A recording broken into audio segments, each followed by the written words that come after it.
Hello, history lovers, and happy Halloween. I was wondering, what's the first thing you think of when you think of Halloween? Maybe it's a slasher movie. Or maybe you go more for the classic movie monsters like Dracula, a werewolf, Frankenstein. Maybe when you think of Halloween, you think of going trick or treating or a Halloween party where you bob for apples. Maybe you think of going through a haunted house. Well, I actually, a couple years ago, had an encounter with somebody who had a completely wrong idea of Halloween. Unfortunately, I work in retail, but one of the fun things is I get to decorate my vest with different pins. Some are just for fun, some I vary depending on the season, and I happen to have on a lot of Halloween pins. Well, this one customer sees my vest and actually told me I was going to hell for celebrating the devil's holiday. Okay, let's back up here. Yeah, sure there's plenty of scary movies involving the devil at Halloween. You think of The Exorcist. But Halloween, really, if you get down to its roots, is hardly the devil's holiday. Now, a lot of people know about the pagan origins of Halloween. Guess what? They weren't worshiping the devil. In fact, pagans today don't even acknowledge the devil. No, if you go back to the original celebrations that started Halloween, that was something that the ancient Celts called Samhain. We spell it Samhain, Samhain. Now, actually, this was almost more of a New Year's celebration. Oddly enough, because they actually celebrated the dark half of the year and the light half. And at this time, we're getting into the dark half of the year. When did Halloween begin? And its ancient origins go back to the old Celtic calendar. And the old Celtic tribes divided the year between a light half and a dark half. And Samhain, their ancient holiday, was a precursor to our Halloween. It was the beginning of the dark half. Now, you might be thinking, wait a second, so Halloween started as Samhain, which was really the start of the new year, the start of the dark half of the year. So where's the spooky stuff come in? Well, this is the time when, of course, things are dying off. There's no more growing in the fields, the plants are dying. All the young animals that have been born for the year, they're already growing up. There are no more, there's no more life coming into the world at this point in the natural rhythm of things because winter's coming. That's not a time for new life. So, this is the time when the veil between the living and the dead is at its thinnest. This is the time when the dead can cross over to the living and be among us.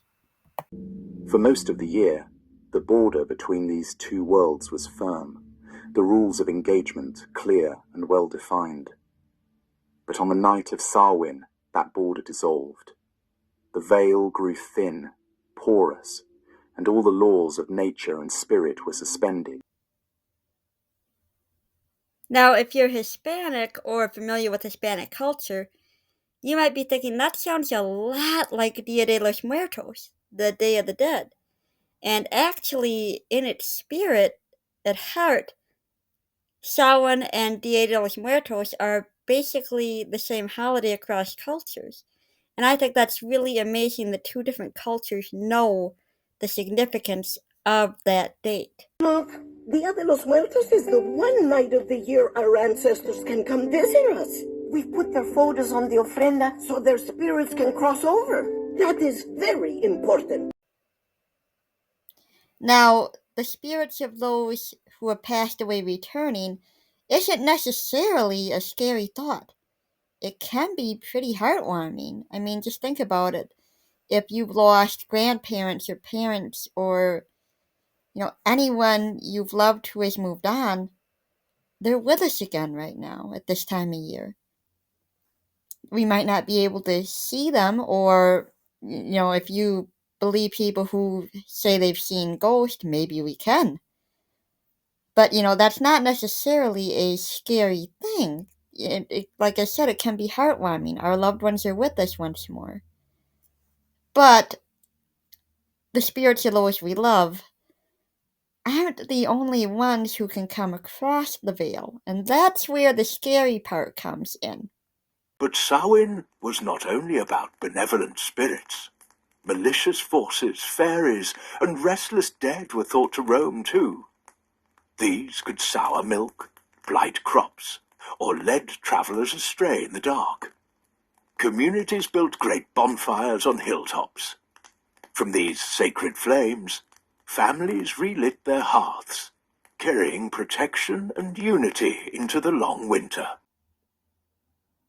So they brought part of the bonfire back home to relight their own fires. How did they transport these fires? In a carved out vegetable. Sound familiar? Only they didn't use pumpkins. Pumpkins were grown in the Americas by the Native American peoples. In Europe, they'd never heard of pumpkins yet at this point. What did they use? They used carved out turnips, which were smaller, more portable, easier to carry, but, a little harder to keep your hand cool carrying those. When the celebration did come to America, they found that pumpkins worked a lot better. But that would be a few centuries later on. Now, where do we get the term jack-o'-lantern from? Well, there's a famous story of a guy who was known as Stingy Jack. He actually tricked the devil into not claiming his soul. This was a guy who lived a life of cheating others, doing everything immoral that you can think of. Not a good guy. A guy who really should be going to hell. But, like I said, he tricked the devil, and the devil said, okay, I will not claim your soul. Well, this guy dies, and he thinks, I'm going to heaven. And God says, no, you are far too evil to come in here. So, this guy's soul wanders the earth forever, carrying a coal to light his way in a carved out turnip. Later, the story would be changed to pumpkin.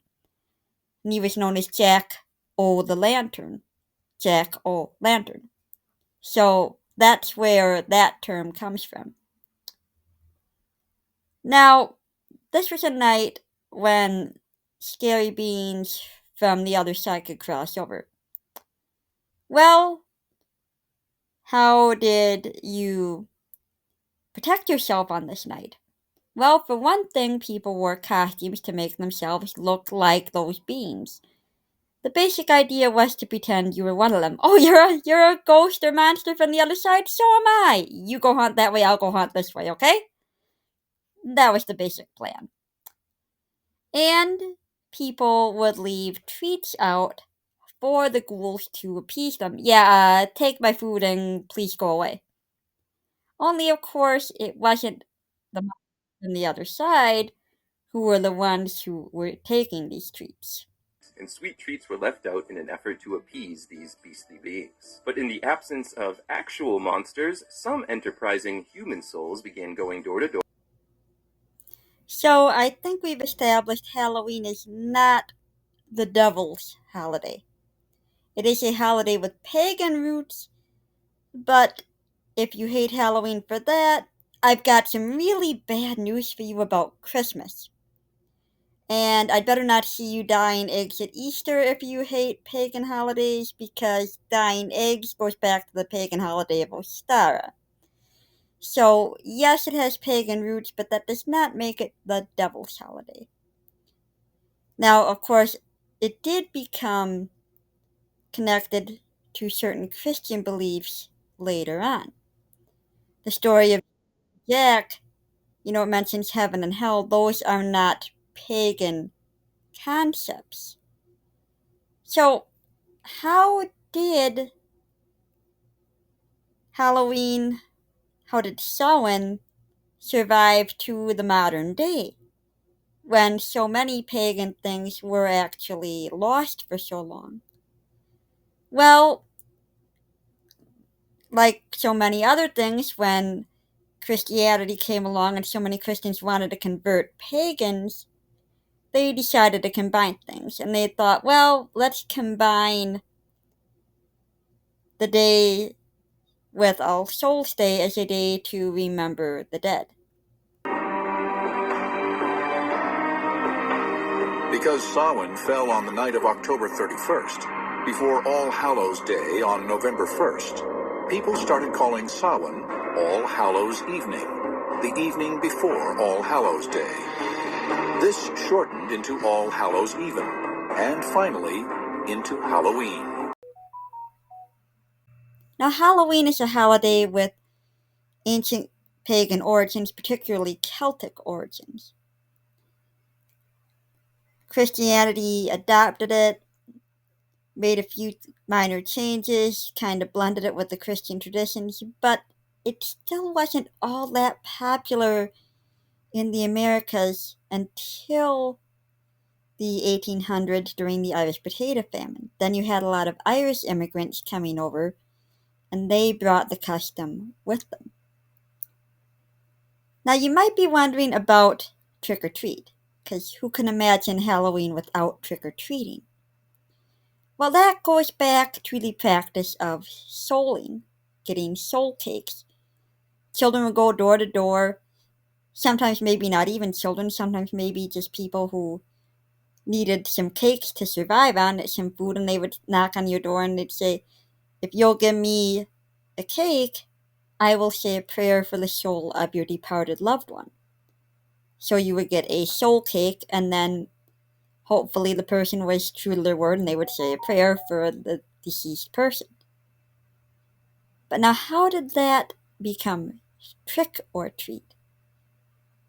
Because you kind of think about trick-or-treating and give me candy or I'll egg your house isn't exactly the same as give me cake to pray for your lost loved one. Trick-or-treat actually is kind of modern.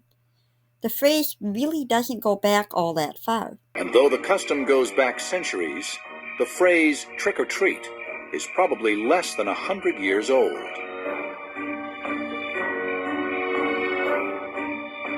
Trick-or-treat is amazingly new. People think trick-or-treat goes back for centuries, and it doesn't. Trick-or-treat is actually less than 80 years old. Now, remember that Samhain was a night when not only your loved ones could cross over, but evil spirits as well. And hence why they used to leave out offerings for those spirits. That got connected with the idea of souling, where people would come door to door and you'd say, okay, if instead of egging my house or pulling some other prank, how about I give you a candy apple or a popcorn ball? So you could see where the two ideas merged. But Halloween was still a big time night for playing pranks. Because remember, this was a night when evil spirits crossed over. I didn't do it. Some evil fairy did it. Yeah, let's go with that idea. So, of course, they could get away with all these pranks, especially being in costume. So, giving these treats worked to an extent, but they still needed to do something to tame the holiday. Now, this is where a lot of your parental groups, teacher groups, police, they all got involved and said, let's try to redirect the fun. Schools and police departments and other civic groups consciously and very actively promoted the idea of taming Halloween. And so they started to invent all sorts of things for kids to do, to divert them. Town-wide parties, costume contests, games, everything that you could think of to get the kids away from pulling tricks and into the light.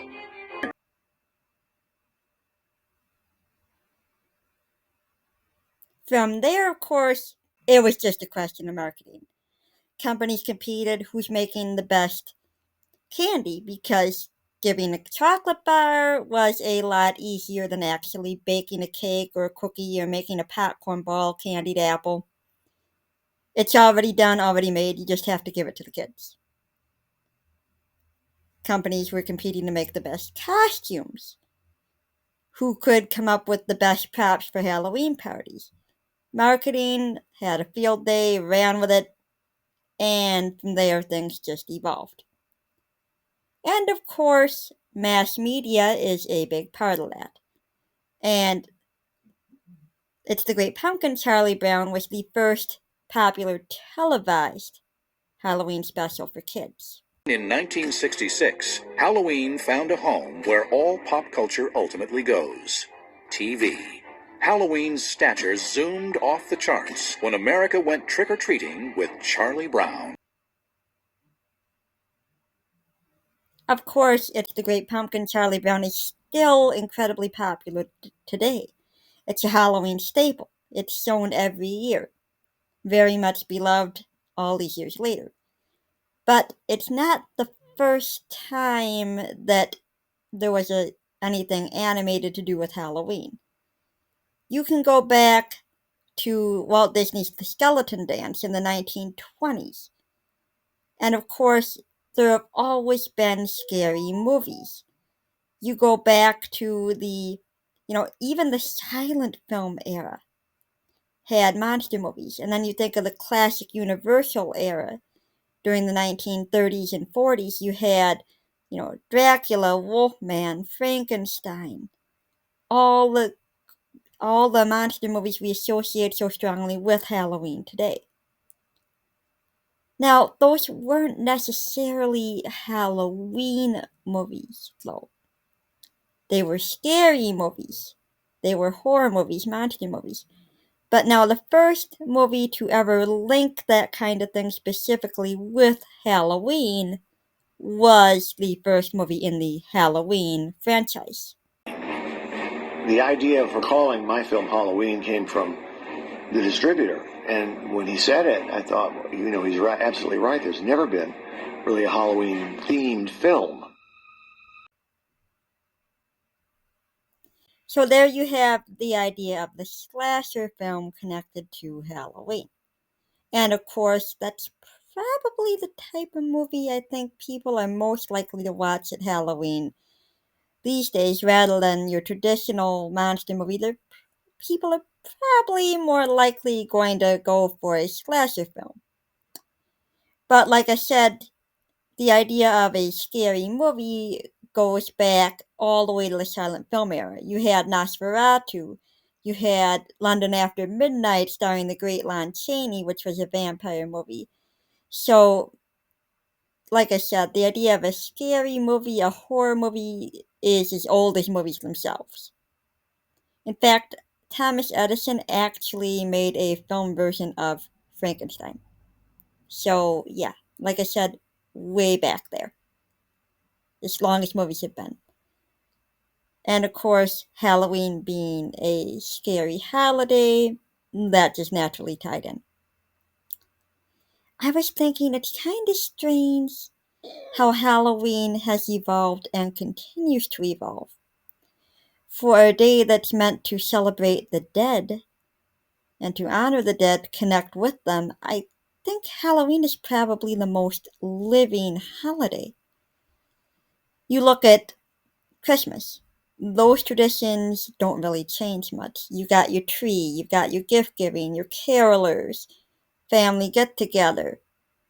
That's never really changed, and I don't see that really ever changing, although you never know what the future's going to hold.